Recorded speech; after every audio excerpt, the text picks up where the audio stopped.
Now coming to the last topic of today, the boycott China sentiment, which actually resonates with the sentiment of every Indian right now in the country.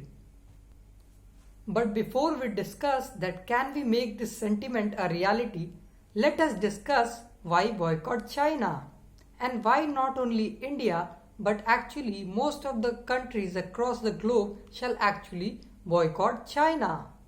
Now, as far as trade is concerned, China uses a lot of malpractices to get an edge over its trading partners.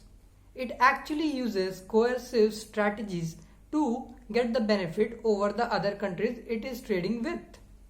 First of all, I will be discussing the strategy of dumping used by China from years long. What they do is that they export goods at such low prices that the local manufacturer of another country gets completely destroyed. Now let us take the example of India. China dumps majority of its product in India so that the Indian manufacturers are not able to compete with them. For example, if you go to a shop, you are offered two kinds of products. One which is made by the Indian manufacturers and the other which is made by the Chinese manufacturers. Now there is quite a difference in the price. The Chinese products are priced much cheaper than the Indian counterparts. So what happens is we get tempted to buy the cheaper product, and this affects the market share of the Indian manufacturers. Now this is how the dumping strategy works for China. Secondly, we see that there is a lot of IP theft in China. We see that they have a copycat or a clone version for every app or the website, be it Twitter or YouTube or Facebook or LinkedIn or whatever it may be. They have their own version and they do not allow other companies like Google, Amazon to actually enter China in these sectors. So it was quite hilarious to see the Chinese getting miffed when the Indian government banned 59 Chinese apps. So it was like giving them the taste of their own coffee. Thirdly, the Chinese companies are bound to share data with the Chinese government in the name of national security. So this is a potential threat to the data privacy of the users which are using the components or the parts or the products of these Chinese companies, as this can lead to the spy network, which is very dangerous for the entire world. Now recently we have also seen that the Chinese are using IT warfare to get the better of their enemy. We saw that they started cyber attacks on Australia. Similarly, they can do that with any other countries that is using their product or the Chinese products made by Chinese companies. Lastly, there are many countries across the globe that are falling prey to the debt trap set up by China. What happens is China lends money to these countries, and when these countries are not able to repay them back, China actually acquires land or some kind of ports. We can see be it Maldives or the Hambantota of Sri Lanka or the African countries like Nigeria or Zambia or Kenya, all are examples of these debt traps. And the effectiveness of these coercive strategies actually reflects in the trade data. Now right now the trade deficit of India with China has risen to a whooping $53.6 billion, which is a lot of amount. Similarly, the trade deficit between US and China is also on the rise. That is the reason we see the trade war between US and China is getting intensified day by day. So now let us examine, can we actually boycott China? And if yes, what are the steps needed to be taken in order to boycott China? Now recently we saw Government of India banning 59 Chinese apps, which is a very good start, but is it enough? The answer is no. We need to do much more than that to actually make this concept a reality. We actually need to act very intelligently instead of being emotionally driven. We need to understand that the boycott China sentiment cannot be achieved in a day or two. This has to be done in a phased manner. This has to be done to ensure that the Indian economy does not suffer losses or there is no disruption in the supply chain process, or else a work done hastily will be counterproductive for us. So firstly, we need to identify the areas of strength and the areas of weaknesses. The sectors which is not going to hurt India much shall actually be boycotted or banned. However, those sectors which need certain time for infrastructural development must be provided that window for the time being, so that India is getting prepared for the future where we can actually boycott China in a more efficient and effective manner. Now let us discuss certain important sectors related to this topic. Now the automobile sector depends heavily on China for their spare parts or the components. Almost 30% of such spare parts comes from China. Now if we ban that immediately, there will be heavy job losses and losses for the car makers in India. So is it viable or feasible to do it? Maybe not. Now similarly, the pharmaceutical sector heavily depends on China. Almost 70% of the APIs used in the medicines made in India are actually coming from China. So India, being the pharmacy to the world, just cannot afford to cut ties with China in such times of crisis. Even the raw materials for essential medicines like paracetamol comes from China. And during an ongoing pandemic, it won't be advisable to cut ties with China, which can actually result in not only loss of money, but it can also lead to loss of lives. Now coming to the next sector, the electronic sector. This is again dominated by the Chinese. Almost 60% of the components used in the electronic market is coming from China. And similarly, there are many other sectors which is dominated by the Chinese.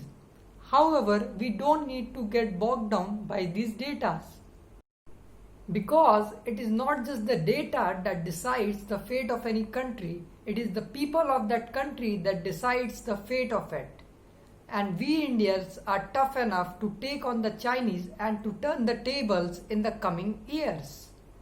Now as far as the digital sector is concerned, we saw Government of India banning 59 Chinese apps.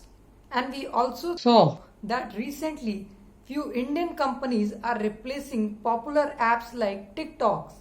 So we see that there is enough potential and dearth of talent in the country to replace such apps with the Indian versions. But what we need to do is to invest more and more in the research and development, as well as investing in the new startups to give them a boost. Secondly, the sectors which I discussed earlier, like the automobile sector or the pharmaceutical sector or the electronic sector, this is something which cannot be replaced overnight. We need some time for it. So what is the solution? So essentially, there are two solutions to this right now. What we can do is to look for alternatives. What are the other countries in the world that are offering us these products or the raw materials or the APIs or the component spare parts at the competitive price, just like the Chinese?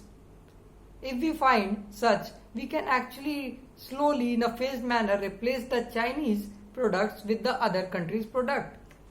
On the other hand, what we can do is to boost the infrastructure development of such sectors, because it will take few years to create infrastructure for these sectors. And ultimately, this is the true form of Atmanirbhar Bharat, or making India self-reliant.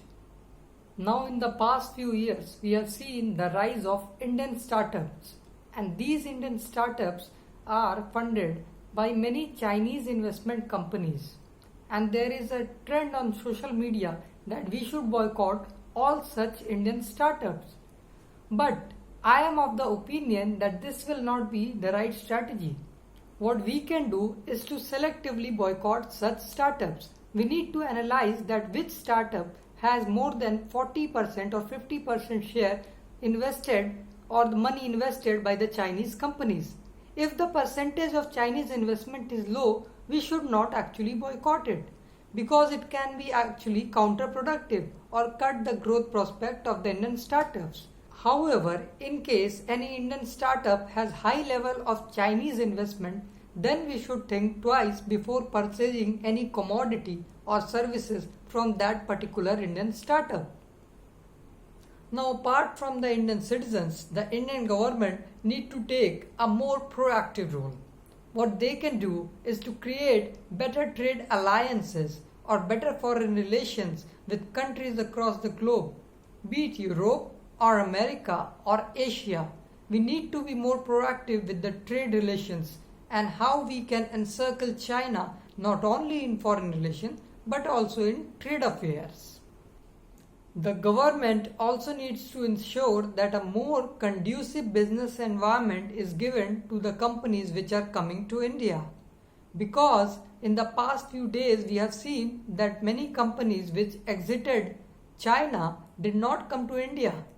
Instead, they went to Vietnam. So the government quickly needs to analyze that what are the things that can be done for luring these companies to come to India and invest here. Now, the border dispute between India and China can also be attributed to such points, because China does not want the companies to see India as a favorable business destination. So it wants to create instability in India, and that is the reason we see that there are troubles within India and China border. So by creating trouble at the borders, China is trying to ensure that India does not emerge as a good alternative to the companies exiting China. Now, just as US does not want China to be seen as a world economic power, similarly, China does not want India to be seen as regional economic power. But my friends, let us be very optimistic and believe in what many economists and analysts have said, that 21st century belongs to India, and the next 2-3 decades can be an opportunity for India to become an economic power as far as Asia or even the world is concerned. But going forward, our governments will need to adopt a more prudent but reformative policy to take India out of this slowdown and from the aftershocks of the COVID-19 pandemic on the Indian economy. But my friends, India also needs to keep in mind that China is growing old, and on the other hand, India has the largest, youngest workforce in entire world. So we must make use of this time.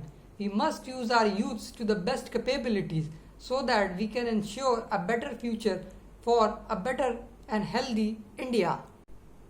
So it's high time for the Indian government to take reformative and bold steps to revive the Indian economy.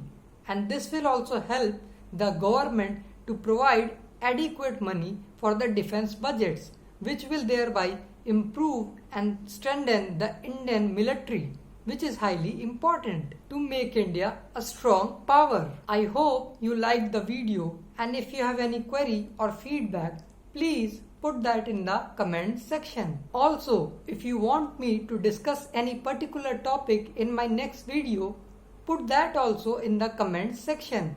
Till then, thank you, take care, and Jai Hind.